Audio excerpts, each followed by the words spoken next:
Coming up today on this week's episode, Battlefield 3 exemplifies the issue with open betas, Forza Motorsport's 2-year development cycle holding back the franchise, Gran Turismo 5 Spec 2.0 update and upcoming DLC fully detailed, and Sony fully declares physical media's importance with PlayStation Vita. Much more. This is Nick's Gaming View.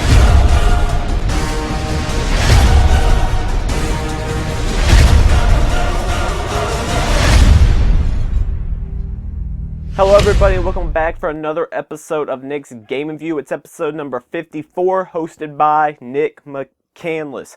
Battlefield 3 exemplifies the issue with open betas. After much anticipation for the public beta of EA's response to Modern Warfare 3, Battlefield 3 has encountered an onslaught of negative feedback based on the recently released testing build. Confirmed by Electronic Arts themselves, this means that the code you are now playing is actually quite early and not representative of the final game.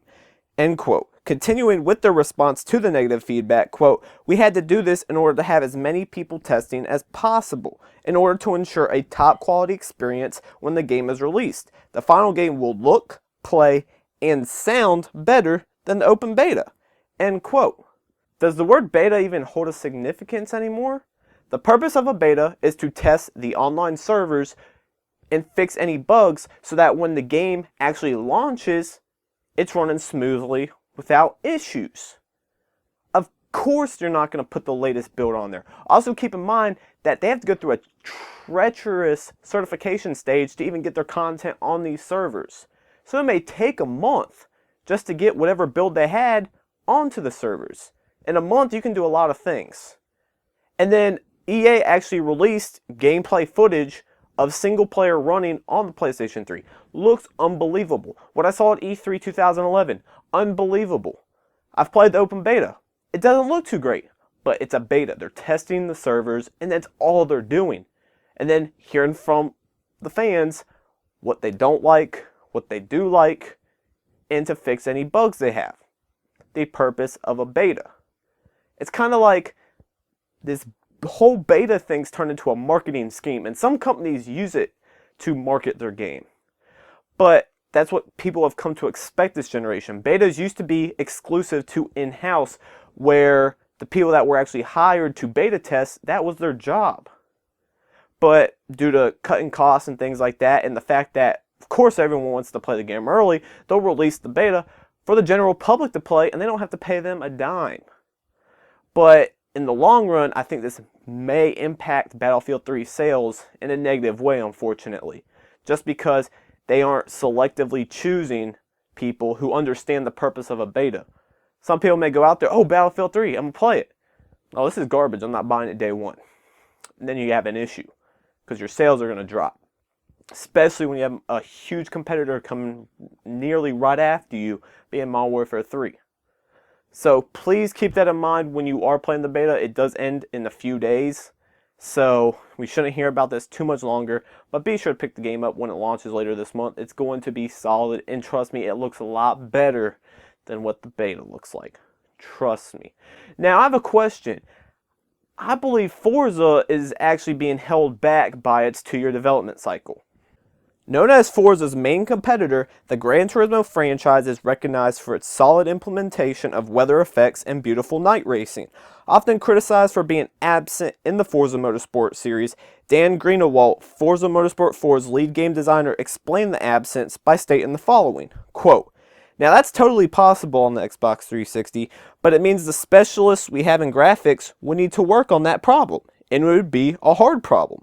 The hard problem we chose to take on with our graphics this version was image-based lighting and working with Hollywood. Every version, we look at this long list of features we would do, and they are divided into these different autonomous groups that have the specialists that could actually do it. We just can't take a network developer and say, hey, why don't you do a new particle system? It's not that they're smart guys, but we hired them because they're so good at delivering network code." End quote.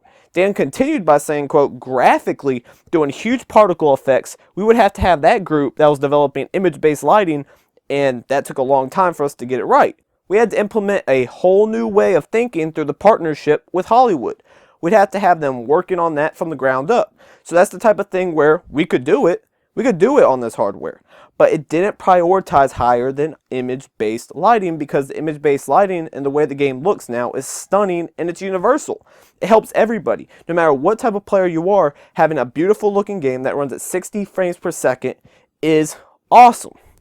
End quote. Now I'm kind of curious who's enforcing this 2-year threshold. Is Microsoft or is Turn 10? Turn 10 is actually one of the few first-party studios of Microsoft, so Microsoft probably is playing a large role in this decision. But I understand the idea behind you only have a certain amount of people, you got to prioritize what you want to put in the game. But do we really need a Forza every 2 years? Sure, Gran Turismo may take it a little bit too far with 5 to 6 years.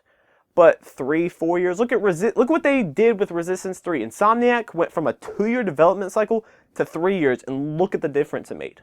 Just 1 extra year. I, along with I'm sure many other people, would actually prefer Turn 10 to say, okay, look, Forza instead of coming out this holiday season, it's coming out next holiday season, but we're going to have weather effects and we're going to have night racing. An extra year to work on that.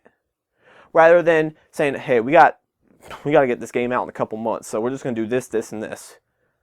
Kind of holding back the franchise, isn't it? Now, don't get me wrong, I'm super hyped for Forza Motorsport 4, enjoyed the demo.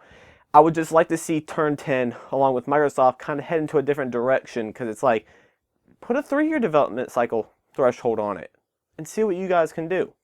Sure, the general audience would prefer that, but unfortunately, gaming is business, and money's everything, so you need to understand that, and I can kind of see where they're coming from, but from a gamer's perspective, I'm sure we would all prefer to have that 3-year development cycle to offer a better experience. But let me know what you guys think.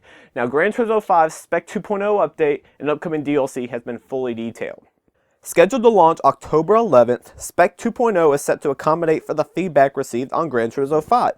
With the release of Spec 2.0, all 1,000 plus cars will support an interior cockpit view rather than remaining exclusive with the 200 plus premium cars.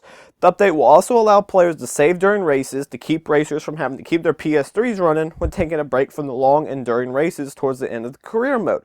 The update is also said to improve physics and AI and provide the ability to rewind replays. Best of all, this large update will be available at the amazing price of free. On top of the Spec 2.0 update, Gran Turismo 5 will be receiving a racing car pack, track pack, and a racing gear pack. As of now, pricing for the DLC has not been revealed, but for those who have yet to pick up the Ultimate Racing Simulator, Gran Turismo 5 has officially dropped from the standard $59.99 retail price to $39.99. So that's a lot of content, especially for free. Interior cockpit view, a lot of people love to play Gran Turismo with that view. And now they'll be able to experience it with all cars. Now, they did come out and say, look, it's not going to be as detailed as the premium cars, but at least it gives you something. The ability to save in the middle of a race. Should have been in there day one, but it's nice to finally see it coming, because if you're not familiar with Gran Turismo 5, in the career mode, you get these enduring races that are lasting you 24 hours. I'm not exaggerating, 24 hours. So unless you seriously play for 24 hours straight, which I highly doubt, you're limited to pausing the game, keeping your PS3 on, and you can't really do anything else. Now you can save your exact spot, play another game, go to sleep, wake up, turn your PS3 on without having to keep it on all night. It's a nice feature. Replays, once again, should have been in there day one. But you know how Polyphony Digital is. They are perfectionists, so if it's not perfect, they're not putting it in the game. Shoot, if it was up to them, Gran Turismo 5 probably wouldn't have came out for another 2 or 3 years. Sony, you know Sony was pushing on them to get that game out. So, I'm definitely looking forward to it. I haven't played Gran Turismo 5 in a while, so I'll definitely be sure to check it out once this content releases, and I'll let you know how it goes. Now, Sony declares physical media's importance with the PlayStation Vita. With Uncharted Golden Abyss receiving a large chunk of the media's attention when speaking on PlayStation Vita, Sony has confirmed that the blockbuster launch title will wrap up at about 4 gigabytes in size. While many PC titles today surpass this size threshold, the cost of portable storage and inconvenience for those with slow internet speeds explains the need for physical media for the upcoming dedicated portable gaming platform. So I do agree with Sony on this aspect. I've always been a fan of physical media over downloadable media, and I wish it would stay that way. Probably will not, but it's nice to see that PlayStation Media physical media will actually be the focus. Yes, there'll be downloadable games, and for those lower budget games, that's fine. But Uncharted Golden Abyss, 4 gigabytes. First of all, that's incredible. You look at most multi-platform games on PS3 and 360 that aren't even 4 gigabytes. And you're playing on this small screen. Trust me, Uncharted Golden Abyss, I played at E3, wasn't even the final build, and it blew me away. It's literally PS3 in your hands. It looks outstanding. And you might say 4 gigabytes, that's not too long. And you're right if you have decent internet speed. But if you want to play the game immediately, and you have slow internet, you're kind of stuck. And then once again, the cost of portable media, and then the size limitation. I believe the highest capacity card they announced was a 32 gigabyte card. If this game's 4 gigabytes, do the math, you're looking at 8 games. Do you really want to stack 4 or 5 32 gigabyte cards that are costing you $100 plus? I don't think so. Now, it's nice for the smaller games, but for full-on titles like Uncharted Golden Abyss, I prefer the physical media personally. I know some people may disagree with me. It's nice to not have to carry game media with you when you're traveling, but I personally prefer physical media, so I'm nice to see Sony go in this route. But let me know what you guys think in the comment section. So that wraps up the news this week. Let's head into the question of the week, and it kind of brings it back to the whole Battlefield 3 situation. Do you believe betas should go back to their old roots, whether strictly in-house or at least make them extremely private? Let me know what you guys think in the comment section. I can see the advantage both ways. Saves the companies money, but at the same time, if the beta is doing what it should be in testing, these people don't look at a beta as they're supposed to. So it might give them a negative opinion on the game, and it might lead to a lost sale. Let me know what you guys think in the comment section. That wraps up Nick's Game Review, episode number 54. If you want to contact me, you can email me at admin@thegameraccess.com. You can follow me on Twitter at twitter.com/thegameraccess, and be sure to visit thegameraccess.com. We have a lot of content coming. I had posted my Rage review. Me and Brittany, our latest staff member, did a actually dual review on Rage, so be sure to check that out. We have a couple other stuff in the pipeline. I also want to give a huge shout out to Bronson of the site.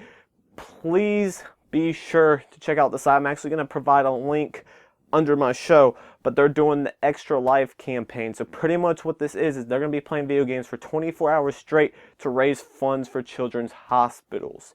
If you got $1 to donate, just $1, that can do a lot. Just imagine if every gamer donated $1. Look at how much money would have been raised. So you're supporting the Gamer Access, but more importantly, you're supporting children's hospitals, so please be sure to check that out. And also, rest in peace to Steve Jobs. Love Apple, hate Apple. You have to admit, that guy has revolutionized technology in so many ways. Cell phones would not be what they are today without the success he's had with the iPhone. Music, portable music, would not be anywhere close to where it's at today without the success of the iPod. Who ran all of this? Steve Jobs. So it's definitely sad to see him go. We'll see where Apple goes from this route on. They obviously had their big event with the iPhone 4S, and of course going the Sprint. I'm still trying to get the hookup. But rest in peace, Steve Jobs. He's going to be a legend for years. For my generation, my kids are going to be learning about Steve Jobs in school, because he's pretty much you can consider him the god of technology at this moment. See him pass, kind of sad, but I'm sure he's in a better place now.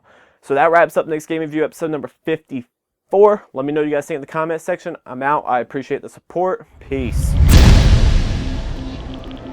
Access granted.